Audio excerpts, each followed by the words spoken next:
ভাই, নাটাপুকুর গ্রামে এসআই সহায়তা শিবিরে নওশাদ সিদ্দিক উপস্থিত হয়েছে। মানুষ কি পরিষেবা পাচ্ছে? না, পরিষেবা উনি তো নিজে হাতেই করছেন। আপনি দেখলাম একটা কোশ্চেন করলেন, কি কোশ্চেন করলেন ভাইজানকে? কোশ্চেন করেছিলাম, উনি 4টে ভাগে ভাগ করেছিলেন পার্ট। তো তৃতীয় পার্টে আমি প্রথম পার্টে হচ্ছে উনি ছবি লাগাতে হবে, দ্বিতীয় পার্টে হচ্ছে আপনার যার ভোটার কার্ড আধার কার্ড এখন আছে ভোটার কার্ড সেইটা লিখতে হবে। আর 3 নম্বর পার্টে হচ্ছে 4 নম্বর পার্টে হচ্ছে আপনার যে যদি 2002 সালে আত্মীয়ের নাম থাকে তাহলে আত্মীয়ের নাম দিয়ে ফিল আপ করতে হবে। সেইটা 2002 সালে যেটা ভুল থাকুক যাই থাকুক, যদি গার্জেনের জায়গায় কি লিখতে হবে সেটা ওনার যেখানে সম্পর্কের জায়গা বিশাল যেটা সমস্যা নিয়ে সবাই ভুগছিল সেটা আমি ক্লিয়ার করে নিলাম নওশাদ সিদ্দিকের কাছ থেকে।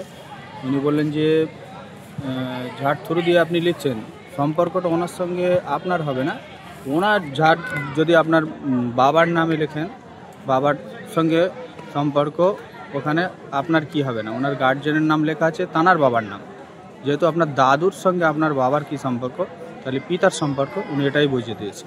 আচ্ছা, কোশ্চেন করার পরে আনসারে নওশাদ সিদ্দিকী যে উত্তর দিলেন তাতে আপনি খুশি হয়েছেন? হ্যাঁ হ্যাঁ।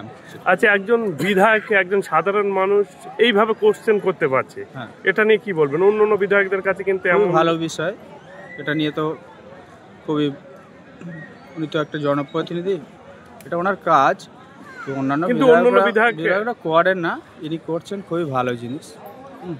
আচ্ছা, আজকে কি মানুষ এখানে পরিষেবা পাচ্ছে বলে মনে পাচ্ছে? তো এই তো আপনি ওদিকে ফুটেজটা দেখান, সবাই পাচ্ছে তো, উনিই তো ফর্ম ফিল আপ করছে এবং অনেক ওনার আর কি যারা ওনার সঙ্গে কাজকাম করে দলের তারা আছে। আচ্ছা, বিধায়ক কি নিজে হাতে ফর্ম ফিল আপ করছে? দেখেছেন? হ্যাঁ, করছে।